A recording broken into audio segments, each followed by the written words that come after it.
सत्यनारायण भगवान की कथा। आज पूर्णिमा के दिन हम लोग सत्यनारायण भगवान की संपूर्ण कथा हिंदी में सुनेंगे। जय श्री हरि, जय माँ लक्ष्मी। चलिए कथा को प्रारंभ करते हैं। सभी भक्तजन हाथ में फूल अक्षत लेकर कथा को डोट सुने। एक समय की बात है, नैशिरण्य तीर्थ में शौनिकादि 88,000 ऋषियों ने श्री सूत जी से पूछा, है प्रभु, इस कलयुग में वेद विद्या रहित मनुष्यों को प्रभु भक्ति किस प्रकार मिल सकती है तथा उनका उद्धार कैसे होगा?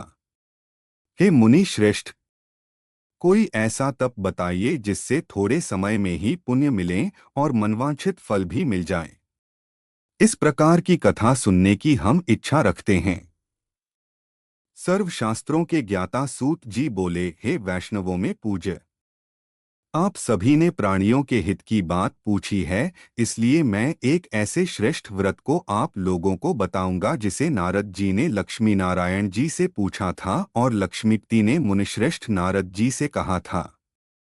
आप सब इसे ध्यान से सुनिए। एक समय की बात है, योगीराज नारद जी दूसरों के हित की इच्छा लिए अनेकों लोकों में घूमते हुए मृत्युलोक में आ पहुंचे। यहाँ उन्होंने अनेक योनियों में जन्मे प्राय सभी मनुष्यों को अपने कर्मों द्वारा अनेकों दुखों से पीड़ित देखा। उनका दुख देख नारद जी सोचने लगे कि कैसा यत्न किया जाए जिसके करने से निश्चित रूप से मानव के दुखों का अंत हो जाए। इसी विचार पर मनन करते हुए वह विष्णुलोक में गए। वहां वह देवों के ईश भगवान नारायण की स्तुति करने लगे, जिनके हाथों में शंख, चक्र, गदा और पद्म थे, गले में वरमाला पहने हुए थे। स्तुति करते हुए नारद जी बोले, हे भगवान, आप अत्यंत शक्ति से संपन्न हैं, मन तथा वाणी भी आपको नहीं पा सकती हैं। आपका आदि, मध्य तथा अंत नहीं है। निर्गुण स्वरूप सृष्टि के कारण भक्तों के दुख को दूर करने वाले आपको मेरा नमस्कार है। नारद जी की स्तुति सुन विष्णु भगवान बोले, हे मुनिश्रेष्ठ, आपके मन में क्या बात है? आप किस काम के लिए पधारे हैं? उसे नीच संकोच कहो। इस पर नारद मुनि बोले कि मृत्युलोक में अनेक योनियों में जन्मे मनुष्य अपने कर्मों के द्वारा अनेकों दुख से दुखी हो रहे हैं। हे नाथ, आप मुझ पर दया रखते हैं तो बताइए कि वो मनुष्य थोड़े प्रयास से ही अपने दुखों से कैसे छुटकारा पा सकते हैं। श्रीहरि बोले, हे नारद, मनुष्यों की भलाई के लिए तुमने बहुत अच्छी बात पूछी है। जिसके करने से मनुष्य मोह से छूट जाता है, वह बात मैं कहता हूं, उसे सुनो। स्वर्ग लोक व मृत्युलोक दोनों में एक दुर्लभ उत्तम व्रत है जो पुण्य देने वाला है। आज प्रेमवश होकर मैं उसे तुमसे कहता हूं। श्री सत्यनारायण भगवान का यह व्रत अच्छी तरह विधान पूर्वक करके मनुष्य तुरंत ही यहाँ सुख भोग कर मरने पर मोक्ष पाता है। श्रीहरि के वचन सुन नारद जी बोले कि उस व्रत का फल क्या है और उसका विधान क्या है? यह व्रत किसने किया था? इस व्रत को किस दिन करना चाहिए? सभी कुछ विस्तार से बताए। नारद की बात सुनकर श्रीहरि बोले, दुख व शोक को दूर करने वाला यह व्रत सभी स्थानों पर विजय दिलाने वाला है। मानव को भक्ति व श्रद्धा के साथ शाम को श्री सत्यनारायण की पूजा धर्म परायण होकर ब्राह्मणों व बंधुओं के साथ करनी चाहिए। भक्ति भाव से ही नैवेद्य, केले का फल, घी, दूध और गेहूं का आटा सवाया लें। गेहूं के स्थान पर साठी का आटा, शक्कर तथा गुड़ लेकर वह सभी भक्षण योग्य पदार्थों को मिलाकर भगवान का भोग लगाएं। ब्राह्मणों सहित बंधु बांधवों को भी भोजन कराएं, उसके बाद स्वयं भोजन करें। भजन कीर्तन के साथ भगवान की भक्ति में लीन हो जाएं। इस तरह से सत्यनारायण भगवान का यह व्रत करने पर मनुष्य की सारी इच्छाएं निश्चित रूप से पूरी होती हैं। इस कलिकाल अर्थात कलियुग में मृत्युलोक में मोक्ष का यही एक सरल उपाय बताया गया है। इति श्री सत्यनारायण व्रत कथा का प्रथम अध्याय संपूर्ण। सूत जी बोले, हे ऋषियों, जिसने पहले समय में इस व्रत को किया था उसका इतिहास कहता हूँ, ध्यान से सुनो। सुंदर काशीपुरी नगरी में एक अत्यंत निर्धन ब्राह्मण रहता था। भूख प्यास से परेशान वह धरती पर घूमता रहता था। ब्राह्मणों से प्रेम करने वाले भगवान ने एक दिन ब्राह्मण का वेश धारण कर उसके पास जाकर पूछा, हे विप्र, नित्य दुखी होकर तुम पृथ्वी पर क्यों घूमते हो? दीन ब्राह्मण बोला, मैं निर्धन ब्राह्मण हूँ, भिक्षा के लिए धरती पर घूमता हूँ। हे भगवान, यदि आप इसका कोई उपाय जानते हो तो बताइए। वृद्ध ब्राह्मण कहता है कि सत्यनारायण भगवान मनोवांछित फल देने वाले हैं, इसलिए तुम उनका पूजन करो। इसे करने से मनुष्य सभी दुखों से मुक्त हो जाता है। वृद्ध ब्राह्मण बनकर आए सत्यनारायण भगवान उस निर्धन ब्राह्मण को व्रत का सारा विधान बताकर अंतर्धान हो गए। ब्राह्मण मन ही मन सोचने लगा कि जिस व्रत को वृद्ध ब्राह्मण करने को कह गया है, मैं उसे जरूर करूंगा।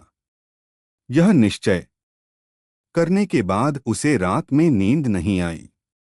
वह सवेरे उठकर सत्यनारायण भगवान के व्रत का निश्चय कर भिक्षा के लिए चला गया। उस दिन निर्धन ब्राह्मण को भिक्षा में बहुत धन मिला, जिससे उसने बंधु बांधवों के साथ मिलकर श्री सत्यनारायण भगवान का व्रत संपन्न किया।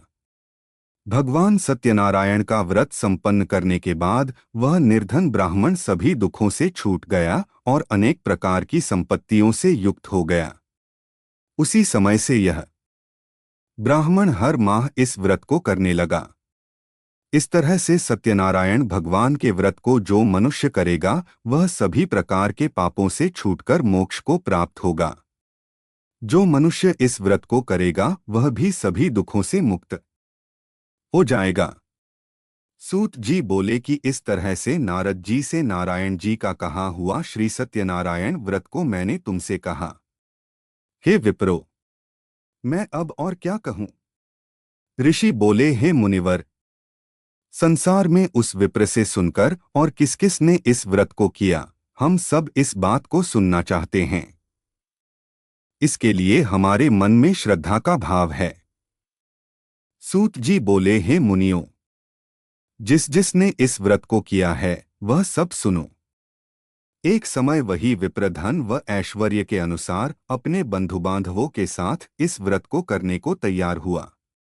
उसी समय एक लकड़ी बेचने वाला बूढ़ा आदमी आया और लकड़ियां बाहर रखकर अंदर ब्राह्मण के घर में गया। प्यास से दुखी वह लकड़हारा उनको व्रत करते देख विप्र को नमस्कार कर पूछने लगा कि आप यह क्या कर रहे हैं तथा इसे करने से क्या फल मिलेगा, कृपया मुझे भी बताएं। ब्राह्मण ने कहा कि सब मनोकामनाओं को पूरा करने वाला यह सत्यनारायण भगवान का व्रत है। इनकी कृपा से ही मेरे घर में धन धान्य आदि की वृद्धि हुई है। विप्र से सत्यनारायण व्रत के बारे में जानकर लकड़हारा बहुत प्रसन्न हुआ। चरणामृत लेकर व प्रसाद खाने के बाद वह अपने घर गया। लकड़हारे ने अपने मन में संकल्प किया कि आज लकड़ी बेचने से जो धन मिलेगा उसी से श्री सत्यनारायण भगवान का उत्तम व्रत करूंगा। मन में इस विचार को ले बूढ़ा आदमी सिर पर लकड़ियां रख उस नगर में बेचने गया जहां धनी लोग ज्यादा रहते थे। उस नगर में उसे अपनी लकड़ियों का दाम पहले से 4 गुना अधिक मिलता है। बूढ़ा प्रसन्नता के साथ दाम लेकर केले, शक्कर, घी, दूध, दही और गेहूं का आटा ले और सत्यनारायण भगवान के व्रत की अन्य सामग्रियां लेकर अपने घर गया। वहां उसने अपने बंधु बांधवों को बुलाकर विधि विधान से सत्यनारायण भगवान का पूजन और व्रत किया। इस व्रत के प्रभाव से वह बूढ़ा लकड़हारा धन पुत्र आदि से युक्त होकर संसार के समस्त सुख भोग अंतकाल में बैकुंठ धाम चला गया। इति श्री सत्यनारायण व्रत कथा का 2वां अध्याय संपूर्ण। श्री सत्यनारायण भगवान की जय। सूत जी बोले, हे श्रेष्ठ मुनियों, अब आगे की कथा कहता हूँ। पहले समय में उल्कामुख नाम का एक बुद्धिमान राजा था। वह सत्यवक्ता और जितेंद्रिय था।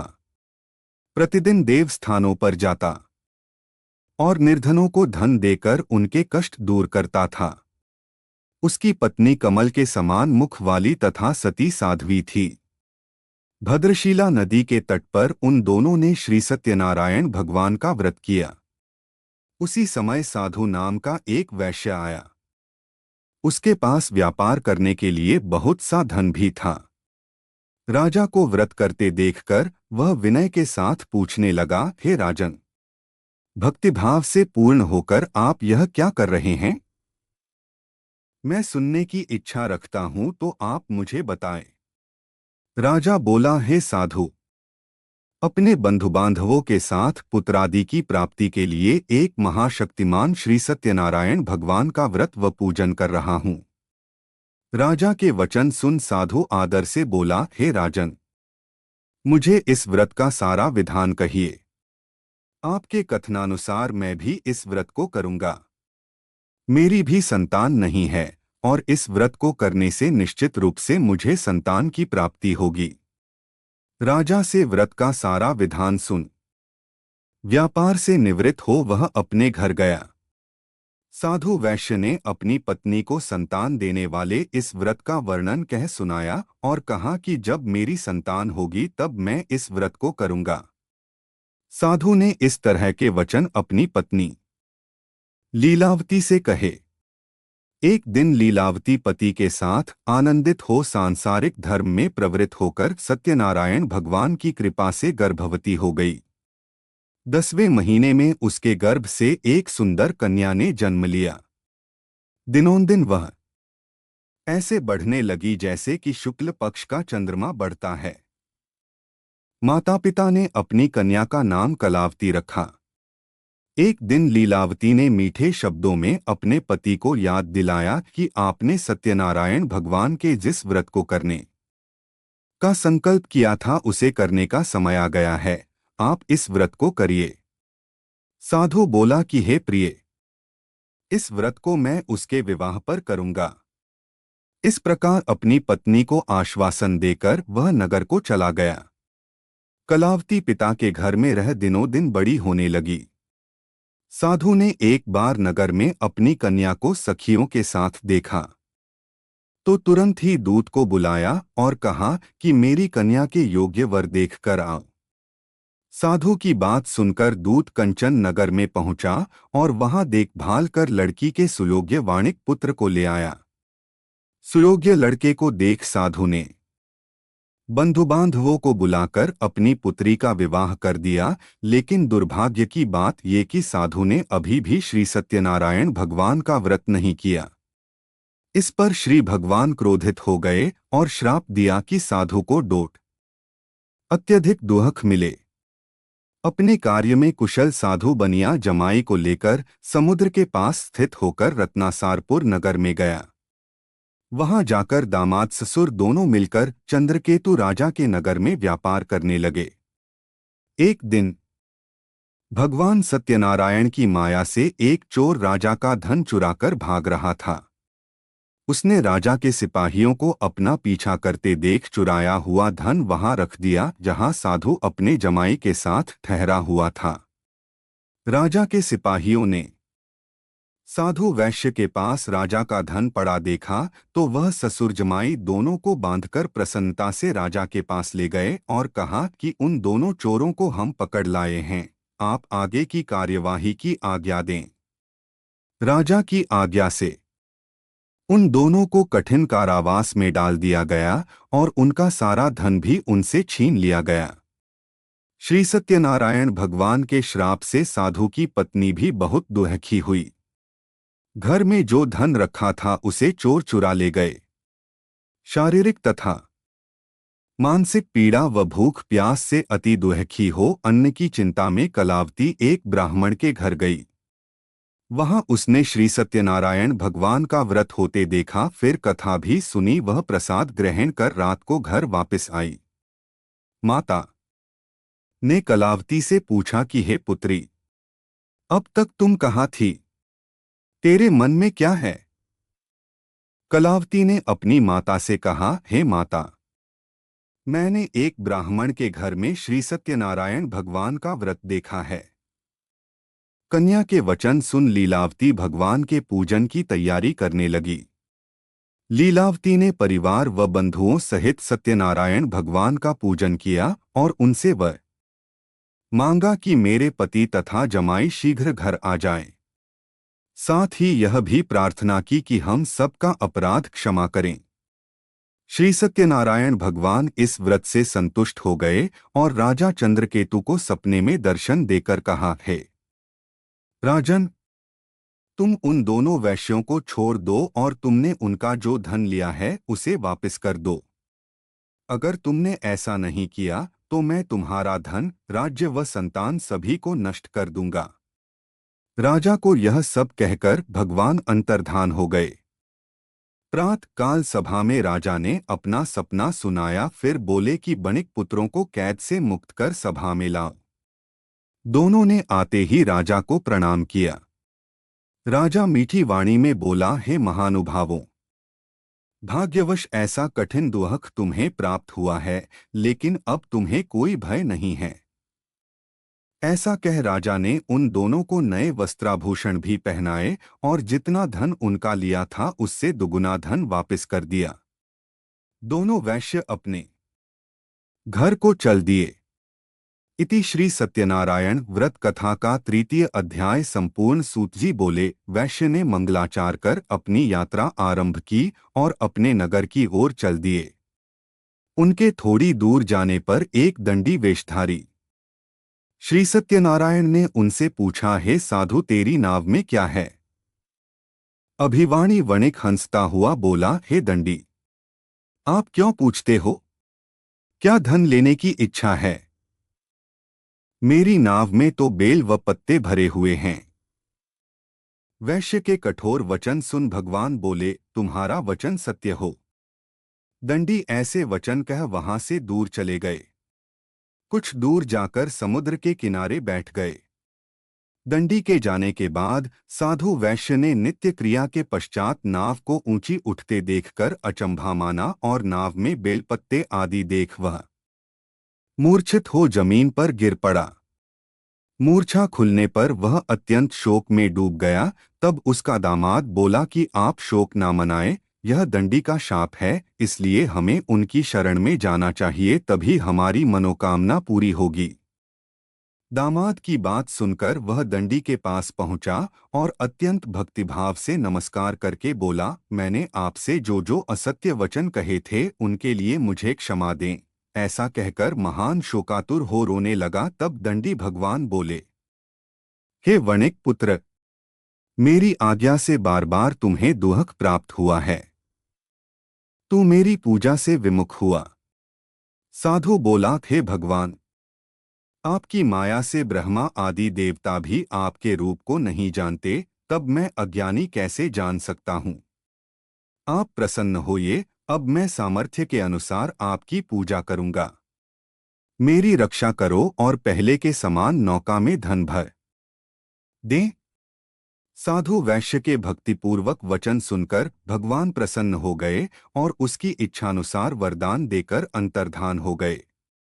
ससुर जमाई जब नाव पर आए तो नाव धन से भरी हुई थी। फिर वहीं अपने अन्य साथियों के साथ सत्यनारायण भगवान का पूजन कर अपने नगर को चल दिए। जब नगर के नजदीक पहुंचे तो दूत को घर पर खबर करने के लिए भेज दिया। दूत साधु की पत्नी को प्रणाम कर कहता है कि मालिक अपने दामाद सहित नगर के निकट आ गए हैं। दूत की बात सुन साधु की पत्नी लीलावती ने बड़े हर्ष के साथ सत्यनारायण भगवान का पूजन कर अपनी पुत्री कलावती से कहा कि मैं अपने पति के दर्शन को जाती हूँ, तू कार्य पूर्ण कर शीघ्र आ जा। माता के ऐसे वचन सुन कलावती जल्दी में प्रसाद छोड़ अपने पति के पास चली गई।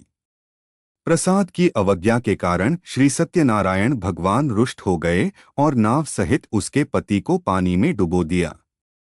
कलावती अपने पति को वहां न पाकर रोती हुई जमीन पर गिर गई। नौका को डूबा हुआ देख व कन्या को रोता देख साधु दुखी होकर बोला कि हे प्रभु, मुझसे तथा मेरे परिवार से जो भूल हुई है उसे क्षमा करें। साधु के दीन वचन सुनकर श्री सत्यनारायण भगवान प्रसन्न हो गए और आकाशवाणी हुई, हे साधु, तेरी कन्या मेरे प्रसाद को छोड़कर आई है, इसलिए उसका पति अदृश्य हो गया है। यदि वह घर जाकर प्रसाद खाकर लौटती है तो इसे इसका पति अवश्य मिलेगा। ऐसी आकाशवाणी सुन कलावती घर पहुंचकर प्रसाद ग्रहण करती है और फिर आकर अपने पति के दर्शन करती है।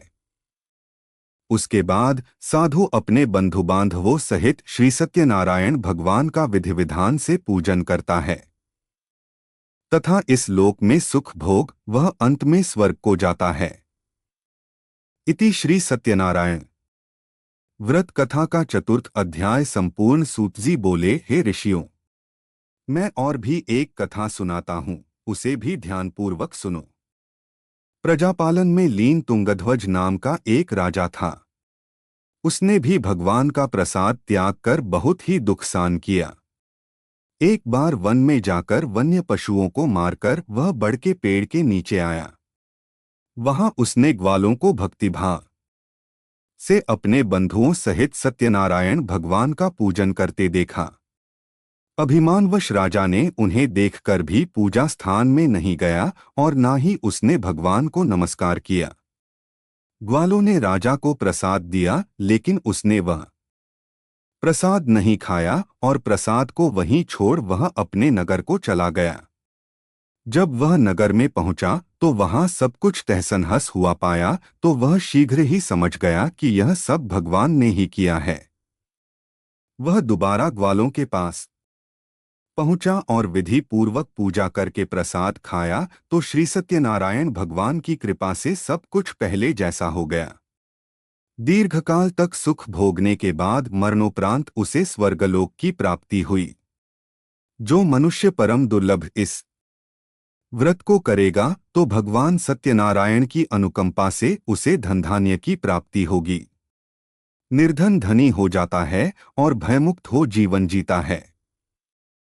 संतानहीन मनुष्य को संतान सुख मिलता है और सारे मनोरथ पूर्ण होने पर मानव अंतकाल में बैकुंठ धाम को जाता है। सूतजी बोले, जिन्होंने पहले इस व्रत को किया है अब उनके दूसरे जन्म की कथा कहता हूँ। वृद्ध शतानंद ब्राह्मण ने सुदामा का जन्म लेकर मोक्ष की प्राप्ति की।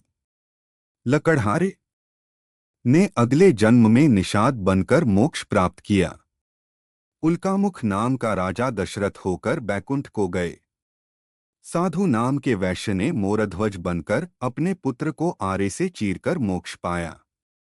महाराज तुंगध्वज ने स्वयंभू होकर भगवान में भक्तियुक्त हो कर्म कर मोक्ष पाया। इति श्री सत्यनारायण व्रत कथा का पंचम अध्याय संपूर्ण।